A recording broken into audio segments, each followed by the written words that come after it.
Tuhanlah jawaban dan sumber kekuatan di saat tak berdaya. Dia yang memegang tanganku. Shalom, selamat pagi Bapak Ibu, Saudara sekalian. Kita akan masuk dalam ibadah perjamuan suci. Mari kita persiapkan hati kita untuk bersekutu dengan Tuhan. Kami bersyukur dan berterima kasih Tuhan kalau kami boleh beribadah kembali pada pagi hari ini. Kami akan bersekutu dengan tubuh dan darah-Mu Tuhan. Ampuni dosa kami, layakkan kami Tuhan. Iblis dan roh jahat yang ingin mengganggu jalannya ibadah ini, dalam nama Tuhan Yesus Kristus kami hancurkan semua karya iblis dan roh jahat. Dan Roh Kudus akan memimpin ibadah perjamuan suci secara streaming ini Tuhan, dari permulaan sampai pada akhirnya. Di dalam nama Tuhan Yesus Kristus, haleluya, amin. Shalom, selamat pagi Jemaat GBPS yang dikasihi Tuhan. Kita akan bersama-sama menyiapkan hati kita untuk kita bersama-sama memuji dan menyembah Tuhan. Kami bersyukur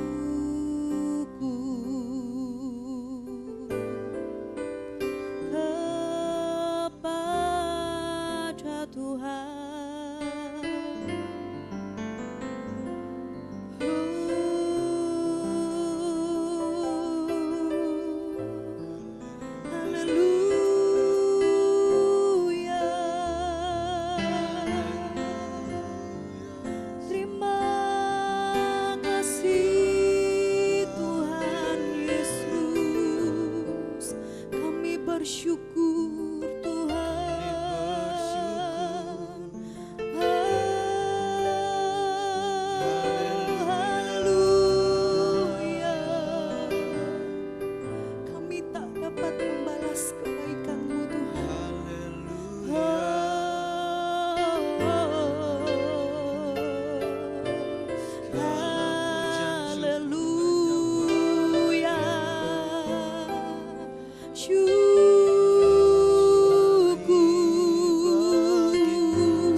domba Allah, mulia namamu.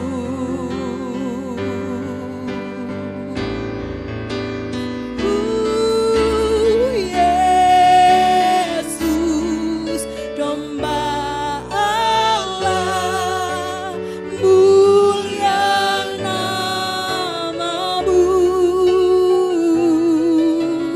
Yesus, domba Allah, mulia Yesus, domba Allah, Yesus, domba Allah, mulia namamu. Yesus, domba Allah, mulia namamu, mulia namamu, mulia namamu, mulia namamu, mulia namamu. Haleluya, puji nama Tuhan. Kita adalah umat-umat yang lebih dari pemenang oleh kuasa darah yang menebus kita semua. Amin. Lebih dari pemenang. Haleluya. Jemaat Tuhan yang di rumah boleh bersama-sama memuji Tuhan.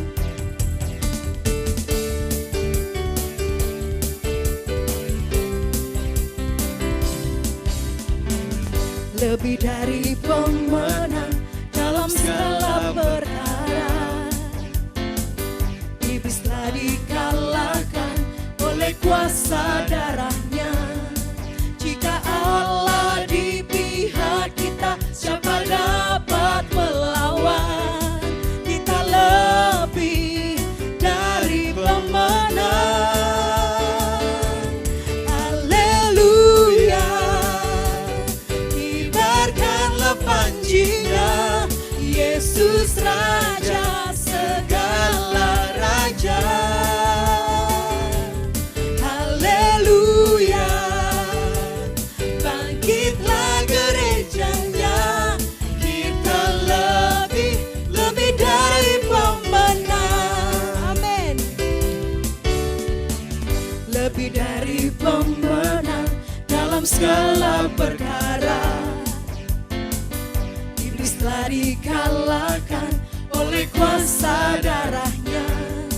Jika Allah di pihak kita, siapa dapat melawan? Kita lebih dari pemenang. Amin. Haleluya. Kibarkanlah panjinya, Yesus Raja segala raja. Haleluya. Bangkitlah gerejanya, kita lebih dari pemenang. Haleluya.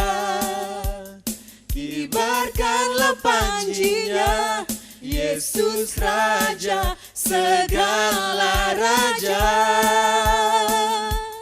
Haleluya. Bangkitlah gerejanya, kita lebih dari pemenang. Haleluya. Kibarkanlah panjinya, Yesus Raja segala raja. Haleluya. Bangkitlah gerejanya, kita lebih dari pemenang. Kita lebih dari pemenang. Amin. Kita lebih dari pemenang. Haleluya, puji Tuhan. Untuk firman Tuhan saat pagi hari ini saya serahkan kepada Pendeta Yonatan Biantoro Wahono. Waktu dan tempat saya persilahkan. Mari Bapak Ibu, kita persiapkan diri untuk mendengarkan kebenaran firman Tuhan. Terima kasih Tuhan, kami sudah memuji dan memuliakan nama-Mu. Dan sebentar kami akan mendengarkan kebenaran firman-Mu. Kiranya Roh Kudus memberikan pada kami hikmat, akal budi, kebijaksanaan untuk kami boleh mengerti akan kebenaran firman Tuhan. Terima kasih Tuhan, berikan pengertian-pengertian baru kepada kami. Dalam nama Tuhan Yesus Kristus, haleluya, amin.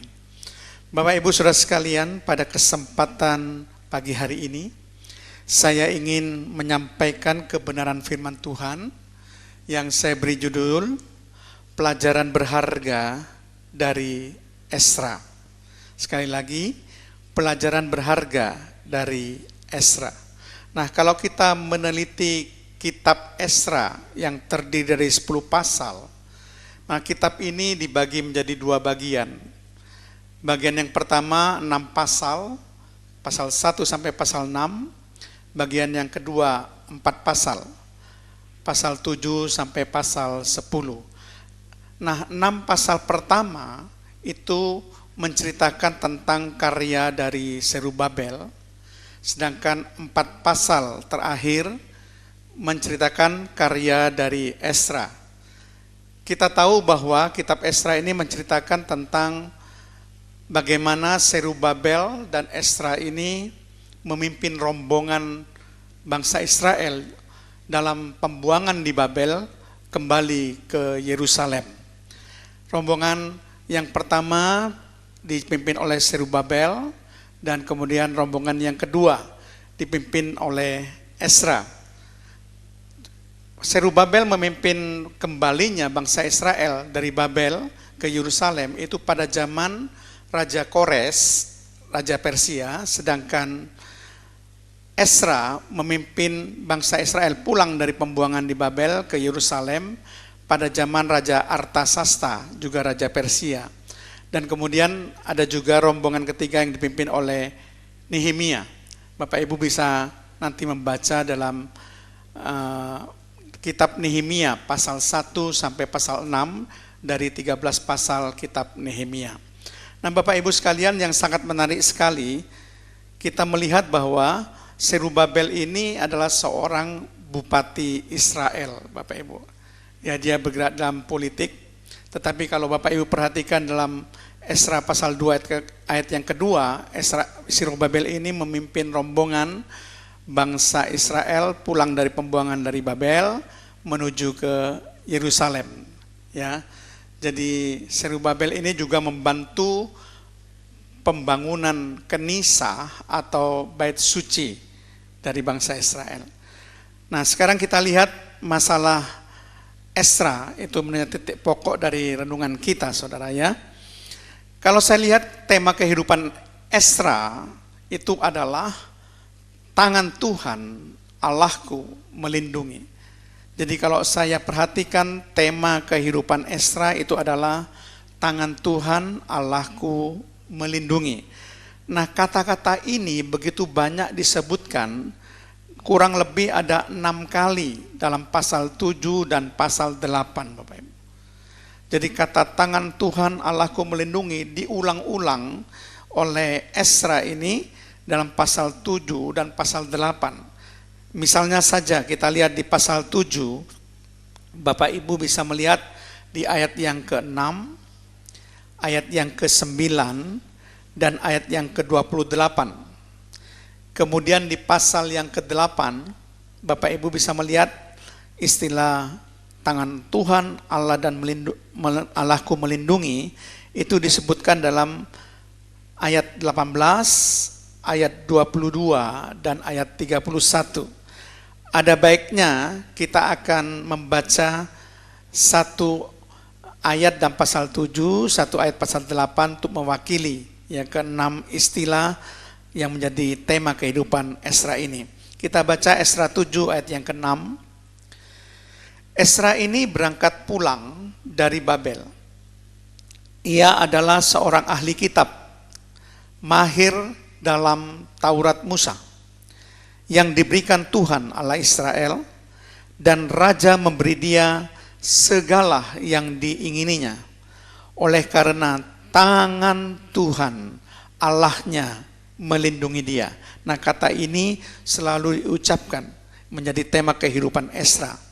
Kemudian Esra 8 ayat 18, kemudian karena tangan murah Allah kami itu melindungi kami, didatangkanlah oleh mereka kepada kami orang-orang yang berakal budi dari Bani Mahli bin Lewi bin Israel, yakni Serebia dengan anak-anak dan saudara-saudaranya 18 orang. Kembali istilah tangan murah Allah kami itu melindungi kami.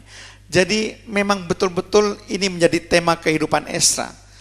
Karena Esra itu adalah seorang imam, dan dia juga dikatakan tadi dalam Esra 7 ayat 6 seorang ahli kitab yang sangat mahir dalam kitab Taurat Musa.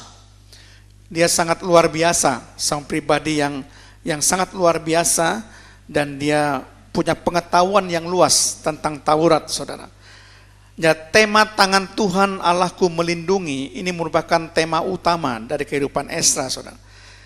Demikian juga kalau kita lihat di Nehemia, itu juga sama. Nehemia juga punya keyakinan bahwa tangan Tuhan juga melindungi Nehemia.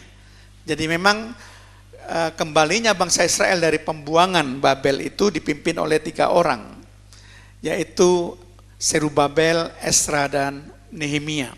Coba kita bandingkan dengan kitab Nabi Nehemia pasal 2 ayat 18, ketika ku beritahukan kepada mereka betapa murahnya tangan Allahku yang melindungi aku. Sekali lagi, tangan Allahku yang melindungi aku. Dan juga apa yang dikatakan raja kepadaku, berkatalah mereka, kami siap untuk membangun, dan dengan sekuat tenaga mereka mulai melakukan pekerjaan yang baik itu.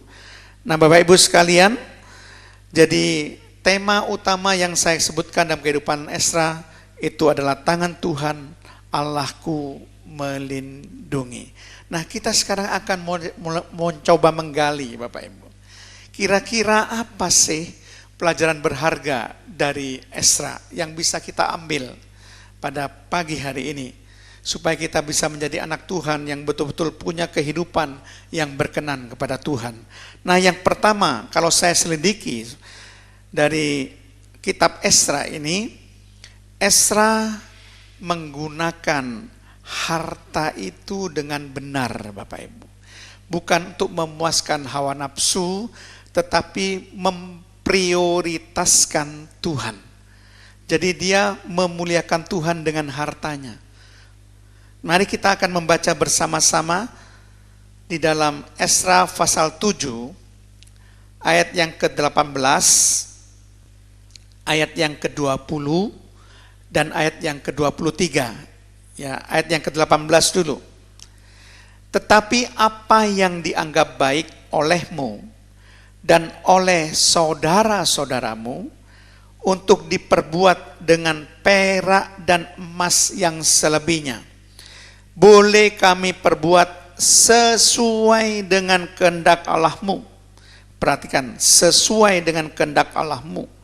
Dan yang lain yang masih diperlukan untuk rumah Allahku, yang pembayarannya menjadi tanggunganmu, itu boleh kau bayar dari perbendaharaan kerajaan. Jadi perhatikan, perbendaharaan kerajaan digunakan untuk apa? Untuk rumah Allah. Lalu sesuai dengan kehendak Allah.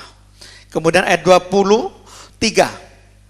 Segala sesuatu yang berdasarkan perintah Allah semesta langit harus dilaksanakan dengan tekun untuk keperluan rumah Allah semesta langit, supaya jangan pemerintahan raja serta anak-anaknya kena murka.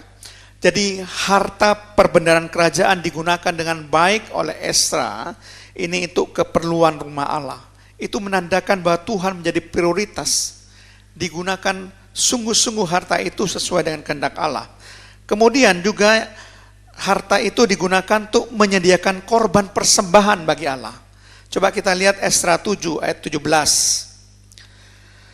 Maka oleh karena itu haruslah engkau dengan seksama memakai uang itu untuk membeli lembu-lembu jantan, domba-domba jantan, anak-anak domba dengan korban sajiannya dan korban curahannya.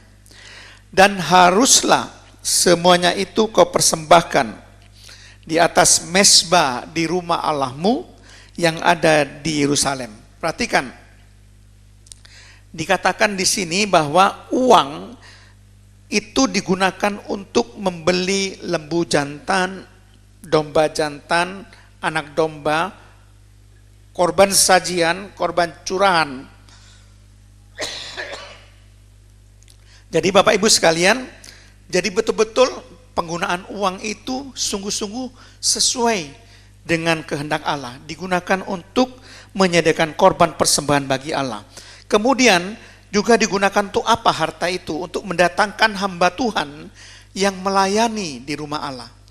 Jadi uang itu juga dikatakan untuk mendatangkan hamba-hamba Tuhan yang melayani di rumah Allah. Jadi harta itu digunakan oleh Esra dengan benar. Yang pertama untuk keperluan rumah Allah, yang kedua untuk menyediakan korban persembahan bagi Allah, dan yang ketiga untuk mendatangkan hamba-hamba Tuhan yang melayani di rumah Allah. Kita bisa melihat Esra 8 ayat yang ke-17 dengan suatu pesan untuk Ido, kepala setempat di Kasifia. Aku menaruh perkataan-perkataan ke dalam mulut mereka untuk dikatakan kepada Ido dan saudara-saudaranya, para budak di bait Allah di Kasifia itu, supaya mereka mendatangkan kepada kami orang-orang yang harus menyelenggarakan kebaktian di rumah Allah kami. Nah, nanti kalau Bapak Ibu perhatikan baik-baik dalam Esra 8 ayat 18 sampai 20, itu dengan jelas dikatakan bahwa hamba Tuhan yang melayani di rumah Allah itu terdiri dari 38 orang Lewi, yaitu 18 orang dari Bani Mahli bin Lewi bin Israel dan 20 orang dari Bani Merari. Serta dikatakan di sini juga 220 orang budak membantu pekerjaan orang Lewi. Jadi betul-betul digunakan dengan benar harta itu, bukan untuk memuaskan hawa nafsu diri, kepentingan diri, memperkaya diri. Tidak, saudara. Tanggung jawab itu sudah dilakukan dengan benar oleh Esra. Nah, pelajaran berharga yang kedua dari Esra itu, ternyata Esra itu suka berpuasa dan berdoa, Bapak Ibu. Coba perhatikan, kapan Esra berpuasa dan berdoa, saudara? Yaitu ketika dia memohonkan kepada Tuhan supaya perjalanan rombongan bangsa Israel ini aman. Untuk itu dia berpuasa dan berdoa kepada Tuhan. Coba kita lihat di Esra 8 ayat 21 dan 23. Ayat 21, kemudian di sana di tepi sungai Ahawa itu aku memaklumkan puasa supaya kami merendahkan diri di hadapan Allah kami dan memohon kepadanya jalan yang aman bagi kami, bagi anak-anak kami, dan segala harta benda kami. Jadi berpuasalah kami dan memohonkan hal itu kepada Allah, dan Allah mengabulkan permohonan kami. Jadi Esra sebelum berangkat pulang dari Babel ke Yerusalem memaklumkan puasa untuk bangsa Israel, bangsa Yehuda ini, saudara. Supaya apa? Supaya mereka boleh berpuasa, berdoa pada Allah. Untuk apa? Supaya ada jalan yang aman bagi kami, bagi anak-anak kami, dan segala harta benda kami. Ini luar biasa, saudara. Dia dikatakan berpuasa merendahkan diri di hadapan Allah. Jadi betul-betul sungguh-sungguh di sini Esra suka sekali mengandalkan Tuhan dan berpuasa, berdoa, ingin sekali supaya Tuhan itu intervensi untuk memberikan perlindungan di dalam perjalanan bangsa Israel dari Babel ke Yerusalem ini. Bahkan ketika bangsa Israel berdosa, Bapak Ibu, Esra juga berdoa dengan cara mengoyakkan pakaiannya dan jubahnya, saudara. Saudara bisa baca di Esra pasal 9 ayat 3 sampai 5 bagaimana Esra suka berdoa, saudara ya. Dikatakan, ketika aku mendengar perkataan itu, maka aku mengoyakkan pakaianku dan jubahku, dan aku mencabut rambut kepalaku dan janggutku, dan duduklah aku tertegun. Lalu berkumpullah kepadaku semua orang yang gemetar karena firman Allah Israel, oleh sebab perbuatan tidak setia orang-orang buangan. Sekali lagi, oleh sebab perbuatan tidak setia orang-orang buangan itu, orang-orang Israel yang kembali dari pembuangan. Tetapi aku tetap duduk tertegun sampai korban petang. Pada waktu korban petang bangkitlah aku dan berhenti menyiksa diriku. Lalu aku berlutut dengan pakaianku dan jubahku yang koyak-koyak, sambil menadahkan tanganku kepada Tuhan Allahku. Ini luar biasa sekali, saudara. Ketika bangsa Israel berdosa, saudara, maka dikatakan di sini dengan jelas bahwa Esra berlutut kepada Allah, berdoa memohonkan ampun, saudara. Saudara bisa lihat dalam Esra pasal 9 ayat yang pertama dan ayat yang kedua, di situ dijelaskan dengan jelas apa dosa dari bangsa Israel, sehingga dikatakan oleh Esra tadi, perbuatan yang tidak setia dari orang-orang buangan itu. Di situ dijelaskan dengan benar bahwa orang-orang Israel awam pada umumnya dan para imam serta orang-orang Lewi tidak memisahkan diri dari penduduk negeri dengan segala kekejiannya. Jadi bergaul erat dengan penduduk negeri yang keji, saudara. Di sini disebutkan sebagai orang Kanaan, kemudian orang Het, kemudian orang Feris, dan orang Yebus, orang Amon, orang Moab, orang Mesir, dan orang Amori. Bahkan dalam Esra 9 ayat 2 dikatakan bahwa mereka itu bukan saja bergaul dengan kekejian orang-orang ini, tapi mereka justru mengambil istri terhadap orang-orang tersebut yang dikatakan dengan segala kekejian. Bukan untuk dirinya sendiri saja, tapi untuk anak-anak mereka, saudara. Jadi mereka tidak lagi mengindahkan perintah Tuhan, tapi mereka bergaul erat dengan orang-orang keji, saudara. Dan itu sebabnya kenapa Esra mengoyakkan pakaiannya, kemudian mengoyakkan jubahnya, mencabut rambut kepalanya, dan mencabut janggutnya karena dosa bangsa Israel. Ini pemimpin sangat luar biasa yang memperhatikan benar-benar akan bangsanya. Ketika berdosa dia memohonkan kepada Tuhan ampun, bahkan dia juga suka membawakan segala masalah itu di bawah kaki Tuhan untuk berdoa kepada Tuhan. Mari kita menteladani, saudara, menteladani apa yang dilakukan Esra ini. Ketika ada masalah yang besar, mari kita berdoa, membawanya kepada Tuhan, bahkan berpuasa. Kemudian pelajaran berharga yang ketiga, Esra itu meneliti, melakukan, dan mengajarkan firman Tuhan. Esra 7 ayat yang ke-10 dikatakan, sebab Esra telah bertekad untuk meneliti Taurat Tuhan dan melakukannya, serta mengajar ketetapan dan peraturan di antara orang Israel. Ini luar biasa, saudara. Bukan cuma meneliti Taurat Tuhan, dia baca, dia renungkan, dia gali firman Tuhan, tapi dia menjadi pelaku-pelaku firman. Bukan juga pelaku-pelaku firman, tapi dia juga menyampaikan firman itu, mengajar firman itu kepada orang-orang Israel, saudara. Ini sangat luar biasa, saudara. Yakobus 1 ayat yang ke-22 mengatakan, tetapi hendaklah kamu menjadi pelaku firman dan bukan hanya pendengar saja. Sebab jika tidak demikian, kamu menipu diri sendiri.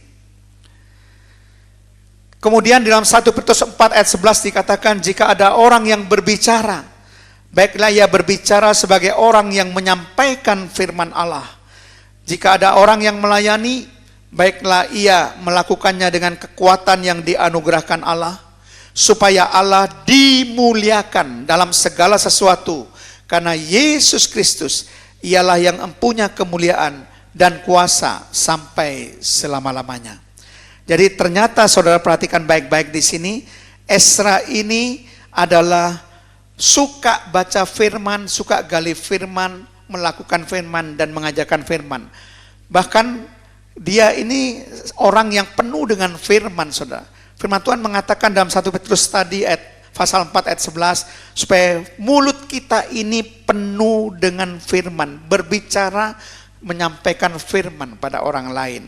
Nah, pelajaran berharga yang keempat, Bapak Ibu, Ezra ini mengaku dosa bangsa Israel seperti dosanya sendiri.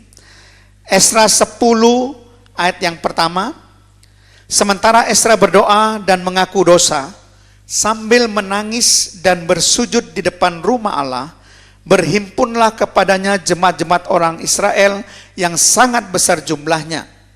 Laki-laki dan perempuan dan anak-anak, orang-orang itu menangis keras-keras. Nanti Bapak Ibu juga bisa baca di Ezra pasal 9 ayat 10 dan ayat 13. Di situ dikatakan bahwa Ezra mengakui perbuatan kami yang jahat.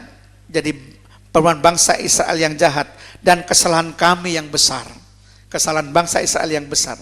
Jadi Bapak Ibu, Ezra itu sungguh-sungguh bisa mewakili bangsanya dan memohon ampun kepada Tuhan atas dosa-dosa bangsanya. Ini pemimpin yang luar biasa. Nah, kemudian kita akan melihat yang terakhir, pelajaran berharga dari Ezra. Ezra mempunyai iman dengan perbuatan. Mari kita lihat Ezra 8 ayat 22. Karena aku malu meminta tentara dan orang-orang berkuda kepada Raja Artasasta untuk mengawal kami terhadap musuh di jalan. Sebab kami telah berkata kepada Raja demikian, tangan Allah kami melindungi semua orang yang mencari Dia, demi keselamatan mereka, tetapi kuasa murkanya menimpa semua orang yang meninggalkan Dia. Jadi Ezra tidak mau meminta pengawalan dari Raja Artasasta untuk mengawal bangsa Israel pulang dari pembuangan di Babel ke Yerusalem. Kenapa? Karena Ezra mengatakan, kami sudah berkata kepada Raja, tangan Allah kami melindungi semua orang Israel. Wah, dia punya iman dan buktikan iman itu di dalam ayat di pasal 8 ayat 31. Kemudian berangkatlah kami dari Sungai Ahawa pergi ke Yerusalem pada tanggal 12 bulan pertama untuk berjalan ke Yerusalem, dan tangan Allah kami melindungi kami dan menghindarkan kami dari tangan musuh dan penyamun.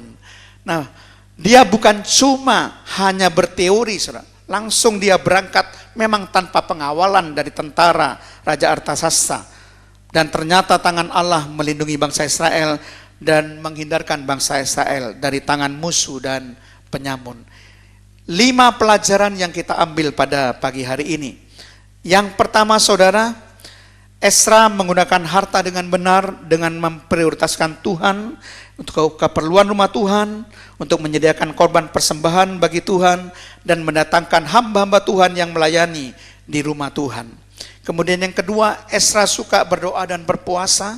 Yang ketiga, Ezra meneliti, melakukan, dan mengajarkan firman Tuhan. Yang keempat, Ezra bertanggung jawab, mewakili dosanya, mengaku dosa bangsa Israel kepada Tuhan. Yang kelima, Ezra mempunyai iman dengan perbuatan. Mari kita akan berdoa memasuki perjamuan suci. Kami bersyukur Tuhan sudah mendengar kebenaran firman-Mu, dan kami akan masuk perjamuan suci ini Tuhan. Di depan ini ada roti dan anggur. Berkati roti ini Tuhan, di dalam nama Bapa, Putra dan Roh Kudus, dalam nama Tuhan Yesus Kristus. Berkati anggur ini Tuhan, di dalam nama Bapa, Putra dan Roh Kudus, dalam nama Tuhan Yesus Kristus. Ampunilah segala dosa-dosa kami, dan layakkan kami untuk bersekutu dengan tubuh dan darah Yesus. Haleluya, amin. Bapak Ibu Saudara sekalian, mari persiapan hati kita. Kita akan memasuki perjamuan suci. Sebelum masuk perjamuan suci, saya akan bacakan firman Tuhan.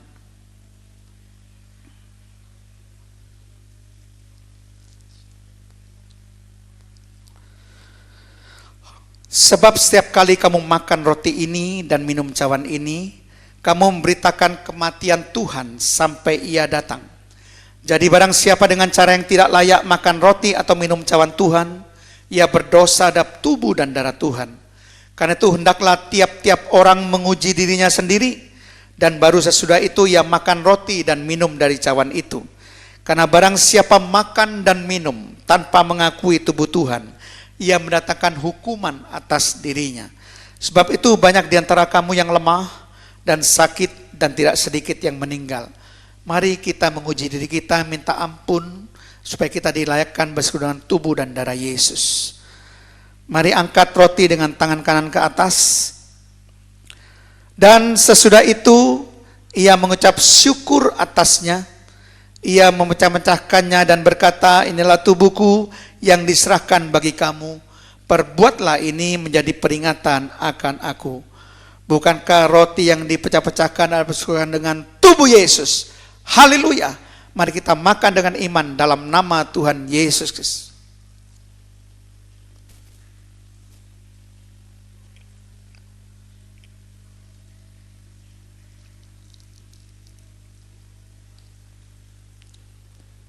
Mari angkat cawan.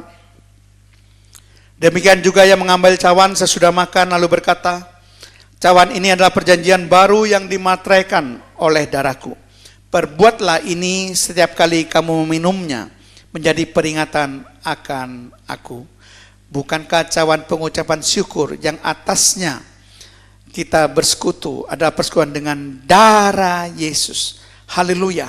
Mari kita minum dalam nama Tuhan Yesus Kristus. Terima kasih Tuhan, kami sudah bersekutu dengan tubuh dan darah-Mu. Kami percaya Tuhan, mereka yang sakit sudah disembuhkan oleh Tuhan. Bahkan mereka yang dalam dosa sudah mendapatkan pengampunan dari Tuhan. Status kami sudah dipulihkan dari musuh-musuh Tuhan menjadi anak-anak Allah. Dan Tuhan mengubahkan kutuk menjadi berkat. Mari kita nyanyikan lagu Kami Memuji Kebesaran-Mu.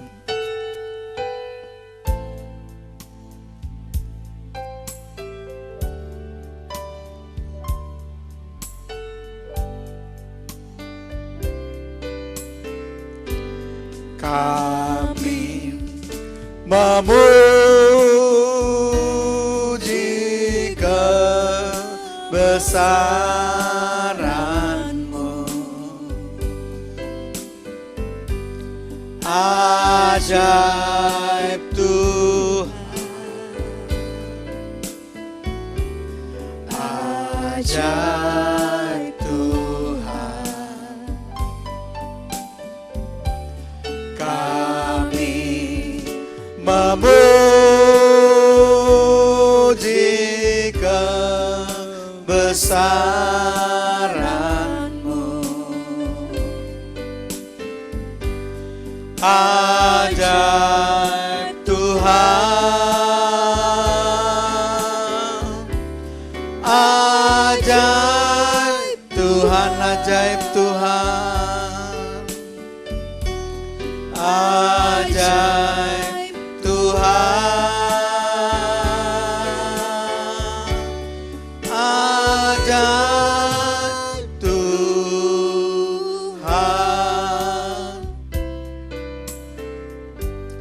Terima kasih Tuhan, kami sudah bersekutu dengan tubuh dan darah Tuhan. Kami sudah mendengarkan kebenaran firman-Mu. Kami percaya hidup kami boleh diubahkan, kami boleh lebih sungguh-sungguh. Kami sudah belajar dari kehidupan Ezra Tuhan. Sehingga semua firman Allah ini bukan cuma kami dengar, tapi kami menjadi pelaku-pelaku firman. Tuhan, kami berdoa untuk persembahan dan persepuluhan yang diberikan oleh jemaat. Kami percaya Tuhan, berkati jemaat dengan berkat yang berlipat kali ganda. Berkati usaha-usaha mereka. Tuhan punya cara untuk memberkati jemaat Tuhan. Tuhan, kami percaya Tuhan memelihara kami dengan pemeliharaan Allah yang sempurna. Terpujilah nama-Mu Tuhan. Dan sekarang hamba-Mu berdoa berkat bagi seluruh jemaat di dalam nama Tuhan Yesus Kristus. Tuhan memberkati pekerjaan dan usaha saudara. Tuhan memberkati saudara dengan kesehatan ilahi. Tuhan memberkati saudara dengan pemeliharaan Allah yang sempurna. Tuhan berkati saudara dengan perlindungan Allah dan penyertaan Allah sampai selama-lamanya. Tuhan akan menjadikan saudara sebagai alat kemuliaan Tuhan untuk memuliakan nama Tuhan. Dan Tuhan akan membuat masa depan saudara masa depan yang penuh harapan, masa depan yang sungguh ada. Terpujilah nama-Mu Tuhan.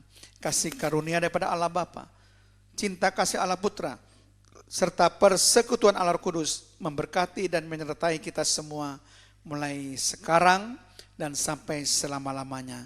Dalam nama Tuhan Yesus Kristus. Haleluya. Amin.